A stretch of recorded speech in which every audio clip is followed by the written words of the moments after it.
Hi, this is Boki, and today I'm going to be reviewing the most recent Korean drama that I've watched, which is Goblin. So Goblin is a very recent Korean drama that stars Gong-yoo as Kim Shin, who was a general 900 years ago until he was killed and then basically resurrected as a goblin.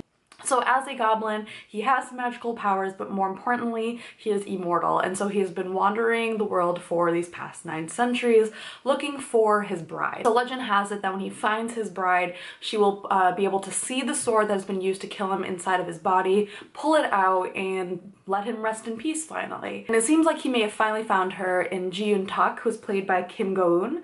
And Jian Tuck is this 19-year-old high school student who is able to see ghosts. Her mother passed away when she was very young.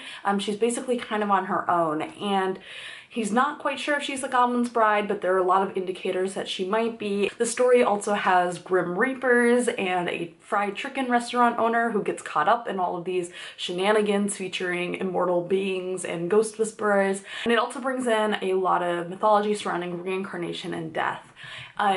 But even with all of these kind of heavy topics going on, this is also a really funny show. It features a lot of humor. The show often makes fun of itself. So the show was incredibly popular. I think it's one of the most watched Korean dramas, and I am, for my review, going to say quite a few negative things about this show. But I want to say that I don't think that the show doesn't deserve its popularity. I actually think it does. I think it's done. I think there's a lot of things about the show that are done really well. It has a really great cast who all have really great chemistry with each other, not just between the different romantic pairings, but also between different friends, different family members.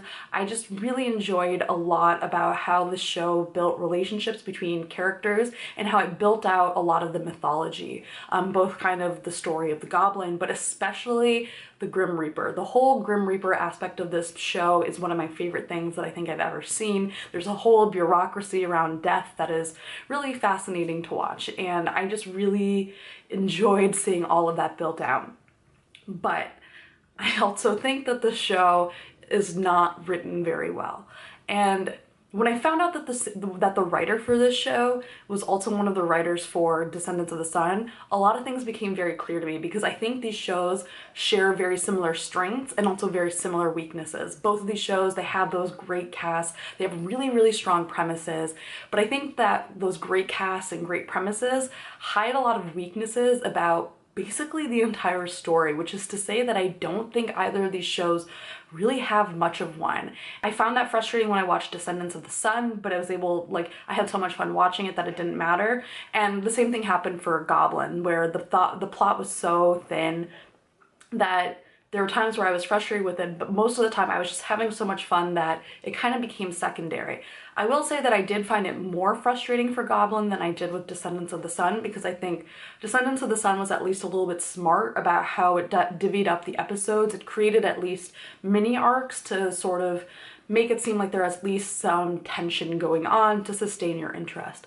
Goblin does have little bits of tension that carry you through a few episodes, but for the most part, I feel like it didn't really know what it wanted to do as far as story. There is this whole reincarnation subplot that gets built up over the course of the show, and it's really compelling, and there's a lot of mysteries that get pieced together to build out what's going on and how all of these people are connected.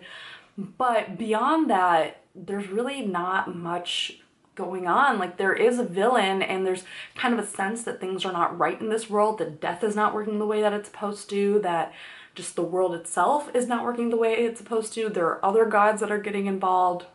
And there's clearly a lot going on in the background, but it never really amounts to much. By the time we actually get to the villain, we're very close to the end of the show. They barely appear, they barely make an impact, and then they kind of just fizzle out. And I find it a little bit frustrating, because I think building a good villain can do so much to make any plot become more clear and more compelling, and I just thought it was sort of unfortunate that they couldn't really follow through on that. And in addition, the character that it did the most disservice to was Jian Tuck, who's the main heroine of the show. And in my wrap up to April, where I talked about how I was watching this show, one of the things that I mentioned was kind of how uncomfortable I was with how young her character is. And I think mostly the show ended up handling it okay. I think that even though there's this romance that's going on between her and a much older character, it does kind of manage to not make it over the top and like really disturbing, and really build that relationship out without making it like really uncomfortable in terms of that age gap.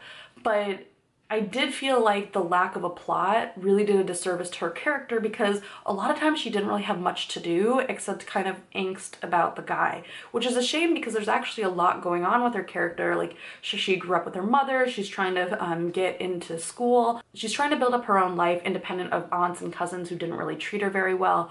But I just found myself fast forwarding through a lot of scenes with her and Kim Shin in it because I just really didn't feel like there was much happening, and I just kind of wanted to fast forward to the other parts of the story where it felt like at least there was something moving, there was at least some kind of tension. In addition, there are just plot holes all over the place. There are things that never really get completely explained, and especially in the last episode, it kind of reminded me again of Descendants of the Sun, where I think the writer, and I should mention the writer is Kim Eun-suk, I think she probably has kind of some interest at the idea of love and patience and having trust in people, because there's a lot of, without getting too spoilery, there are like a lot of similarities in the kinds of questions that are being explored, and particularly in the last few episodes of both of these shows. At the same time, the way that they get executed is very rushed, and it's especially in this show, it involves a lot of weird issues with time, and I found that last set of episodes, I thought there were a lot of interesting ideas in it. I just didn't think that it executed them very well, and particularly because it left a lot of plot holes kind of just there and present. But in a way, I think the thinness of the plot kind of helped me ignore those plot holes too, because it was like, well, this clearly has no bearing on the story, because the story really has no bearing on the story. Like I said, I think in terms of basic writing, there's a lot that could have been improved with this show. It gets by so much on really great world building and really great actors that a lot of those issues are not really as apparent as I think they would be in another show where they don't have those elements to it.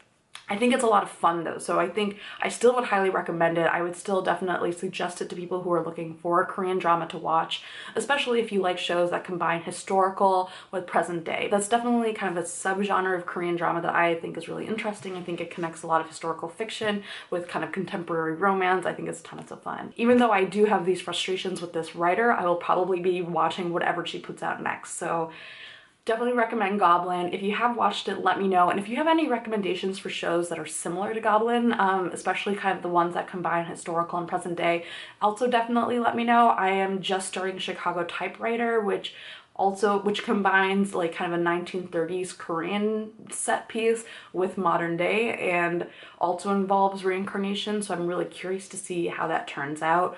I'm not quite as invested in it right away as I feel like I was with Goblin, so I'm not sure how long I'll stick with it. So yeah, so if you want to talk more about Goblin, about other Korean dramas, talk to me below, talk to me on Twitter or Instagram, and yeah, thank you for watching. Bye!